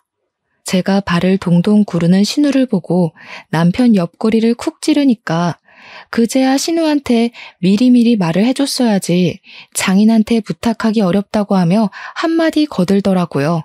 그러자 시모가 눈을 세모나게 뜨면서 장인어른이 그깟 월세 한번 내줬다고 눈치라도 주는 거냐면서 남편에게 다그치듯이 이야기를 하는데 가관이었습니다. 본인은 그깟 월세 한번 도와준 적 없으면서 말은 똑바로 해야지. 도와준 사람은 전데 왜 욕을 먹는 것도 제가 되어야 하는지 이해를 할 수가 없었습니다. 남편이 제 표정이 점점 굳어지니까 그런 거 아니라고 그냥 그런 부탁을 한다는 것 자체가 어려운 거라고 하더니 저한테 집에 가자고 하더라고요. 남편도 더 이상 이야기를 해봐야 좋을 게 없다고 판단을 한 건지 자리를 서둘러서 정리하려고 했습니다. 차에 타서 집으로 오는 내내 제 표정이 한껏 구겨져 있었는데 남편은 눈치까지 밥 말아먹은 건지 나 잘했지? 이러고 있더라고요. 그러면서 자기도 할 만큼 했으니까 저한테 아버지한테 부탁이라도 한번 해보라고 만약 비즈니스로 업그레이드 되면 서로 좋은 거 아니냐고 하더라고요. 저는 욕만 먹었는데 도대체 서로 좋은 거라는 소리는 어디서 나오는 건지 남편한테도 아버지께 그런 부탁드리는 거 눈치 보이고 싫다고 했더니 남편이 입을 다물더라고요. 그런데 며칠 뒤에 아버지에게 먼저 연락이 와서는 저에게 항공권 예약 번호를 알려달라고 하시는 게 아니겠습니까? 무슨 소리냐고 되물었더니 아버지가 그러시더라고요. 사위가 연락 와서는 신혼에 가족여행 가는 거 좌석 업그레이드 좀 해달라고 하던데? 그 정신 나간 인간이 저희 아버지께 자기가 연락을 해서 좌석을 업그레이드 해달라고 한 것이었습니다. 염치도 없게 말입니다. 제가 속상해 죽겠다고 아버지는 왜 그거 해주신다고 해가지고 나를 더 화나게 만드냐고 했더니 아버지께서 껄껄 웃으시는 겁니다. 좋은 게 좋은 거 아니겠냐고. 시댁 눈치 보는 거보다야 그냥 한번 해주는 게 낫다는 식으로 말씀을 하셨습니다. 결국에는 신우한테 항공권 예약 번호를 알려달라고 연락을 했더니 저한테 뭐라고 씨부리는지 아십니까? 어차피 이렇게 해줄 거면서 그때는 왜 기분 상하게 안 된다고 한 거야? 앞으로는 부탁하면 바로바로 좀 해줘. 알았지? 비행기 티켓을 그냥 취소시켜버릴까 고민을 하다가 신우 시부모로 보이는 사람 2좌석만 업그레이드를 해버렸습니다. 원래 직원 할인이니 업그레이드니 직계 가족만 가능한 거고 아버지 백으로 임의로 업그레이드하는 건데 그 식구들 전부 다 해줄 수는 없었습니다. 그러니까 여행에 다녀와서 신우가 저한테 쪽팔려 죽는 줄 알았다고 난리 법석을 떠는 게 아니겠습니까? 자기들도 당연히 비즈니스 좌석 해줄 줄 알고 한껏 으스댔는데 시부모 자리 2개만 해줄 수 있냐고 하면서 그렇게 안 받는데 올케 뒤끝 대박이라고 하더라고요. 해준 걸 감사하게 생각할 줄도 모르고 말입니다. 좌석값만 2배 차이가 나는데요. 그러면서 면세에서 제 선물 하나를 안 사온 거 있죠? 아니, 우리 아버지께서 좌석 업그레이드를 규정까지 어겨가며 해주신 건데 빈손이 말이나 되냐고요. 적어도 우리 아버지 선물로 양주 1병 정도는 사와야 하는 거 아니냐고 남편에게 불이 나게 따졌습니다. 그러니까 남편이 속 터지게 장인어른 부자잖아. 양주값이 한두 푼도 아닌데 부담됐나 봐 하는 거예요. 우리 아버지 덕분에 비행기 좌석값 절약했으면 당연히 그런 성의는 보여야 하는 거 아니냐고 했더니 지네 누나가 그럴 돈이 있었으면 돈 주고 비즈니스 끊고 가지 않았겠네요. 그러면서 장인어른도 치사하다고 누나 좌석까지 업그레이드 해주지 이러고 있는 거예요. 진짜 상식이라는 게 없는 사람인가 싶었습니다. 그 이후에는 한동안 또 조용하게 잘 지내고 있었습니다. 조용할 땐 그렇게 평화롭고 행복할 수가 없어요. 하지만 간혹 가다가 시모가 연락해서는 우리 아들 밥은 잘 챙겨주고 있는 거 맞냐? 빨래는 제대로 해주고 있냐? 옷은 꼭 다려줘라 할 때마다 속이 뒤집어지곤 했습니다. 꼭 끝에는 우리 아들이 무려 변호사씩이나 되는데 잘 모시고 살아라 하면서 끊으시거든요. 월세도 못 내는 변호사인데도요. 그렇게 결혼한 지 8개월 차가 되었을 때 차를 받게 되었습니다. 그 차가 무슨 차냐면요. 우리 아버지께서 남편이 국산 중고차를 타는 거 보고 이제 우리 집 식구가 됐고 변호사인데 결혼 선물로 차 한 대를 사주고 싶다고 하셔서 구매한 겁니다. 무려 외제차를 일시불로 턱하니 사서 주셨고 물론 명의는 제 명의지만 남편이 출퇴근할 때 타고 다니라면서 사주신 차였습니다. 차를 받았으니 보험을 가입하는데 제가 운전자 부부 특약을 넣으려고 했었거든요. 제 명의라서 보험자 명의는 저여야만 하고 남편이 타고 다닐 차니 부부 특약이 딱이다 생각했죠. 그런데 남편이 굳이 모든 운전자가 가능한 비싼 보험을 들으라고 하는 게 아니겠습니까? 이해가 안 가서 왜 그래야 하냐고 물어봤습니다. 아니, 내가 외제차를 결혼 선물로 받았다고 자랑을 했더니 우리 둘째 누나가 타보고 싶다고 난리를 치잖아. 우리 아빠가 사준 차를 왜 둘째 신우가 타보고 싶어해? 그럼 조수석에 태워. 운전을 시킬 필요가 있어? 우리 누나 차 봤지? 엄청 오래된 경차잖아. 가끔 놀러 갈 때 기분 내고 싶다고 차 좀 빌려달라고 하길래 알겠다고 했거든. 이게 네 차야? 우리 아빠가 내 명의로 사준 차야. 너 출퇴근할 때 쓰라고 사준 차지만 내 명의 내 차라고. 그래, 말 잘했다. 장인어른이 나랑 결혼했다고 나 타라고 사준 차잖아. 나 타라고. 너 진짜 돈 가지고 사람 치졸하게 만드는 구석이 있다? 당신이야말로 너무한 거 아니야? 어떻게 새 차가 나오자마자 신우를 빌려준 애 만에 그런 소리를 할 수가 있어. 당신 출퇴근할 때 기살라고 사준 차라고.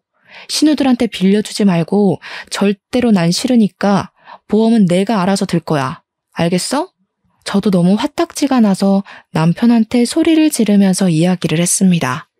그러고 나서 운전자 부부만 가능하게 보험을 넣고 몇 주간 별 탈 없이 시간을 잘 보냈단 말입니다.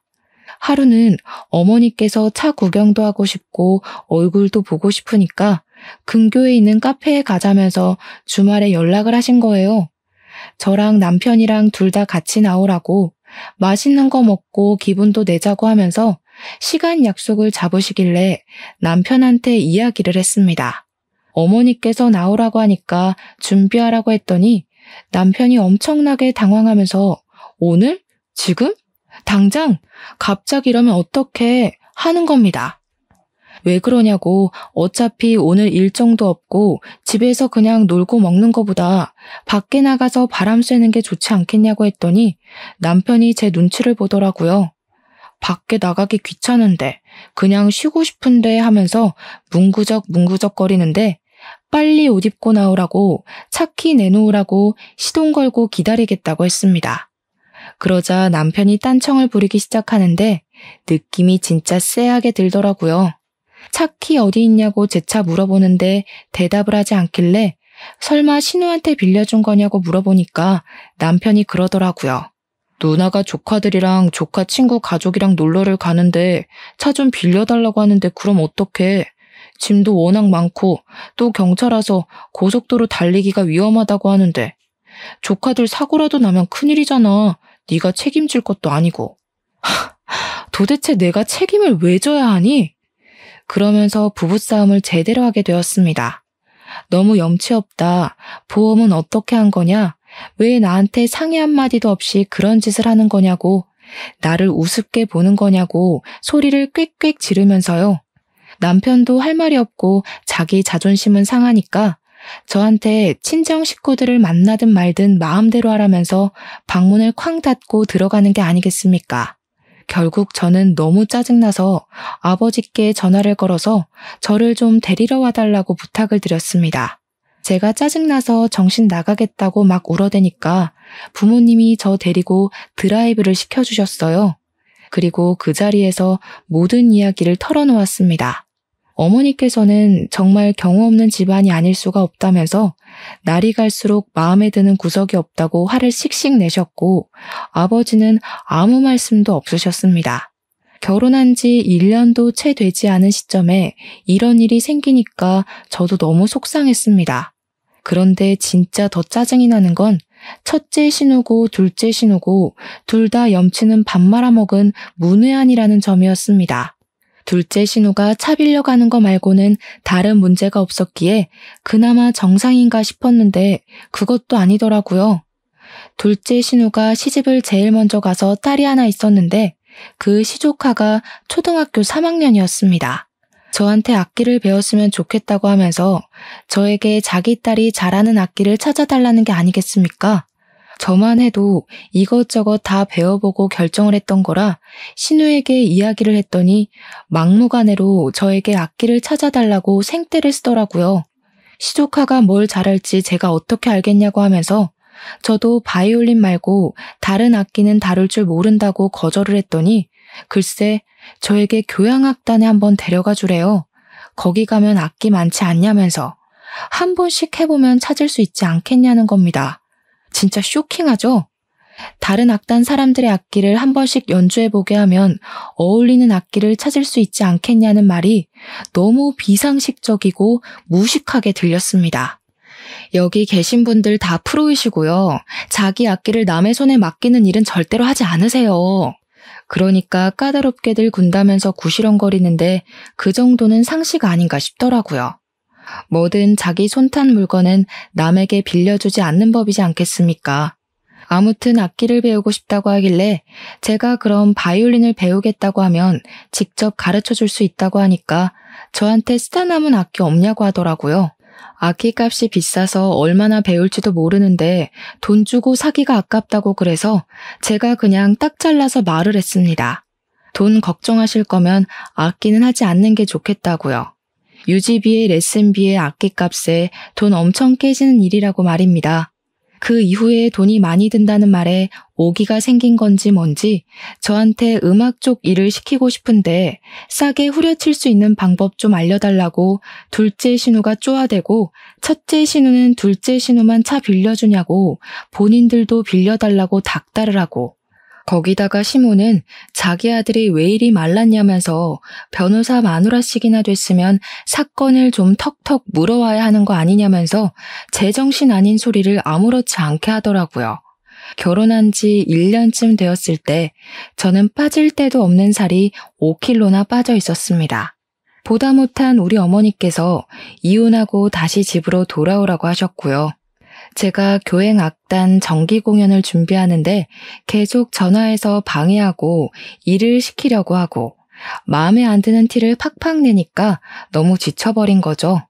남편이 중재라도 하면 다행인데 계속 우리 가족한테 그것도 못해줘? 이 말만 반복하고요. 참는 자에게 복이 있다고 정말 제대로 기가 막히게 복수를 하면서 새 인생 찾아갈 기회가 생겼습니다. 저희 결혼 1주년 기념일쯤 시부모님 결혼 40주년이랑 겹치는 바람에 온 가족이 해외여행을 가자고 말이 나온 겁니다. 당연히 저에게 온 가족 좌석을 비즈니스로 업그레이드 해오라며 항공권 구매까지도 저에게 해달라고 하더라고요. 뿐만 아니라 호텔도 예약해라, 일정도 쪄놔라. 전부 다 최고급으로 해오라고 하는데 돈은 한 푼도 안 주더라고요. 제 돈으로 다 예약하라고 자기들은 몸만 가겠다는 거죠. 열받아서 부모님께 이야기하고 이혼하겠다고 하니까 어머니께서 곱게 이혼해주면 안 된다고 판을 짜기 시작하셨습니다. 비행기는 편도로만 끊어놓고 좌석도 날개 쪽 좌석으로 제일 시끄럽고 풍경도 안 보이는 곳으로 구매를 했습니다. 호텔도 엄청 고급스러운 호화호텔 옆에 딸린 허름한 2성급 비즈니스 호텔로 잡았는데 모텔보다 못한 수준이더라고요. 여행 준비는 제가 하겠다며 시댁에 떵떵 큰 소리를 쳐놓고 고급 호텔에 비즈니스 좌석을 끊어놓은 것처럼 뻥까지 쳤습니다. 그리고 여행 당일에 공항에 모여서 출국 심사를 하는데 제가 일부러 유효기간이 만료된 옛날 여권을 들고 갔습니다. 당연히 심사에서 걸리게 되었고 저는 만료된 여권으로는 비행기를 탈 수 없다고 쫓겨나게 되었습니다. 시댁 식구들이 다들 한 소리씩 하는데 웃음을 꾹 참고 집에 새 여권 있으니 다음 비행기를 타고 가겠다고 먼저 들어가 계시라고 이야기를 했습니다. 우리 면세 쇼핑하기로 했잖아. 나 카드 없는데. 카드 줘. 저는 고분고분하게 미리 전날 정지시켜 놓은 신용카드와 해외 나가서 밥 사 먹고 있으라며 선불 카드를 남편 손에 쥐어주었습니다. 비행기 타러 들어가는 걸 배웅하자마자 바로 변호사 사무실로 달려가서 이혼 소송을 시작했고요. 면세 쇼핑 중인 건지 남편이 전화가 와서는 카드가 안 긁힌다고 뭔가 잘못된 것 같다고 하길래 놀란 척하면서 알아보겠다고 연기를 했습니다. 정지된 카드로 뜬다고 호들갑을 떨길래 일단 당신 카드든 신호카드든 아무거나 긁으라고 이야기를 하면서 막 달래주었죠. 웃음 참느라 혼났네요. 그러더니 2시간 뒤에 전화가 와서는 이번에는 비행기 좌석이 이상하다고 하는 겁니다. 비즈니스 좌석이 아니라 일반석, 그것도 날개 쪽으로 배정을 받았다면서 빨리 장인어른에게 연락을 해보라고 하더라고요. 10분 뒤에 아무렇지 않게 연기를 하면서 남편에게 전화를 걸었습니다. 어떡하지? 비즈니스 좌석을 산 사람들이 많아서 우리처럼 공짜로 타려는 사람들은 뒤로 밀려서 일반석에 배정을 받게 된 거래. 다들 구시렁거리는 소리가 전화기 너머로 들리더라고요. 진짜 얼마나 웃기던지 눈물까지 났습니다. 저는 숙소는 땡땡 호텔로 찾아가면 된다고 마지막 피날레까지 전해준 뒤 이혼 소장을 접수하고 짐도 전부 친정으로 옮겨버렸습니다. 포장이사까지 미리 예약해서 처리하니 편하더라고요. 그리고 나니까 새벽 2시쯤 해외에 도착한 남편에게서 다시 한번 전화가 걸려왔습니다. 진짜 이거 왜 이래? 호텔에 왔더니 예약 내역이 없대. 일단 우리 밥 먹으러 왔어. 그래? 그럼 그 호텔 옆에 보면 진짜 작고 허름한 호텔이 하나 있을 거야. 거기 가봐. 예약된 거 있을걸? 뭐라고? 제정신이야? 그 옆에 다 쓰러져가는 폐가 같은 저 건물이라고? 엄마, 일단 이 카드로 밥값부터 계산해봐. 그러면서 자기들끼리 우왕좌왕하는데 시모는 이 카드 안 긁힌다는 것 같은데? 얘 뭐라는 거냐 하는 소리가 막 들리더라고요. 말도 안 통하는데 되는 일이 하나도 없다면서 시부모의 남편의 신혼의 가족들까지 전부 난리가 나는 소리를 전해 들었습니다. 다들 영어 한마디를 제대로 하는 사람이 없는 건지 계속 의사소통이 안 된다고 불평을 하길래 제가 친절하게 설명을 해주기로 마음먹었죠. 빈대처럼 들러붙는 당신네 가족들 전부 쫓아내기로 했어. 집 정리도 다 했고. 이혼 소장 보냈으니까 한국 돌아오면 확인해. 여권 일부러 만료된 거 들고 갔는데 눈치 못 채더라? 표지색이 다른데. 그리고 비행기? 내가 정신 나갔다고 10명짜리를 전부 비즈니스로 끊니? 너네 가족 염치 없다. 호텔도 나보고 방 4개를 잡으라고? 허름한 모텔로 1박만 예약 잡았으니까 내일부터는 호텔도 알아보도록 해. 아, 맞다. 면세점에서 쓰라고 준 카드는 정지된 카드니까 버리고 선불 카드에는 특별히 10만 원 넣어왔으니까 맛있는 거 사 먹어. 돌아오는 비행기 티켓도 알아서 끊어서 와. 그랬더니 야 난리가 났더라고요. 바로 전화 끊어버리고 무음으로 돌려뒀습니다. 제가 전화를 받지 않으니 문자로 욕을 보냈다가 돈 좀 빌려달랬다가 미안하다고 했다가 또 욕을 하다가 무슨 모노드라마 보는 줄 알았습니다. 그 사달이 난 지 딱 3일이 지나서 친정집으로 시부모와 남편이 찾아왔더라고요. 우리 부모님께서 태연하게 무슨 일이냐 하니 시모가 씩씩거리면서 저 못 배워 처먹은 이러는데 우리 어머니께서 남편의 뺨을 제대로 치셨습니다. 뭐? 못 배워 처먹어? 누가? 내 딸이? 어디 빈대 같은 거지 새끼들이랑 사돈을 맺어가지고 여기 와서 난리 그만 피우고 이혼 소송 준비나 잘하셔. 위자료며 뭐며 우리 변호사가 최고액으로 때릴 테니까. 이번 여행에서 돈 좀 썼을 텐데 준비 잘하라고. 그러고는 소금 어딨냐 하길래 제가 굵은 소금 한 포대기를 드리니 그걸 전부 시부모와 남편에게 쏟아 부으시더라고요. 시모가 악소리 한 번 못 내고 쫓겨나고 나서는 문 앞에서 고래고래 소리를 지르면서 문 열어 죽여버릴 거야 하면서 한 30분을 안 가고 버티더라고요. 결국 옆집에서 시끄럽다고 경찰에 신고를 했고 출동한 경찰이 시부모와 남편을 잡아갔습니다. 그 이후에 남편은 이건 아니다 싶었는지 찾아와서 빌고 연습실까지 쫓아오고 했는데 그때마다 경찰을 부르고 스토커로 신고를 넣었습니다. 그게 누적이 되니까 이혼 소송에서도 유리하게 작용을 하더라고요. 저는 소송을 시작한 지 4개월 만에 이혼을 했고 위자료도 1,500만 원을 받게 되었습니다. 제가 시댁에 쏟아부은 돈에 비하면 얼마 안 되는 돈처럼 보이긴 하지만 그래도 해치워서 속이 얼마나 시원한지 모릅니다. 이혼한 지 지금은 8개월 정도 지났는데 전 남편은 그때 해외에 나가느라 쓴 카드값을 갚아내느라 난리도 아니라고 하더라고요. 사건이 잘 잡히지 않은 탓에 국선 변호사 자리에 들어가고 싶다고 난리를 친다던데 신호들이고 시댁이고 서로 나몰라라 하고 덤터기를 다 전 남편에게 씌웠대요. 그리고 저한테 돈 좀 빌려줄 수 있냐고 연락이 왔는데 말이죠. 제가 정신 나간 것도 아니고 빌려주겠나요? 바로 차단부터 넣었습니다. 전전긍긍하는 모습을 보니 웃겨 죽겠더라고요. 이래서 수준 차이가 나는 사람을 만나면 안 된다는 걸 깨닫게 되었습니다. 겉모습에 현혹되지 않고 속 알맹이는 보는 사람이 되려고 노력 중인 지금 좋은 사람이 다시 한번 나타나길 바라며 글을 마무리하겠습니다. 길었던 제 사연 들어주신 여러분 정말로 감사합니다.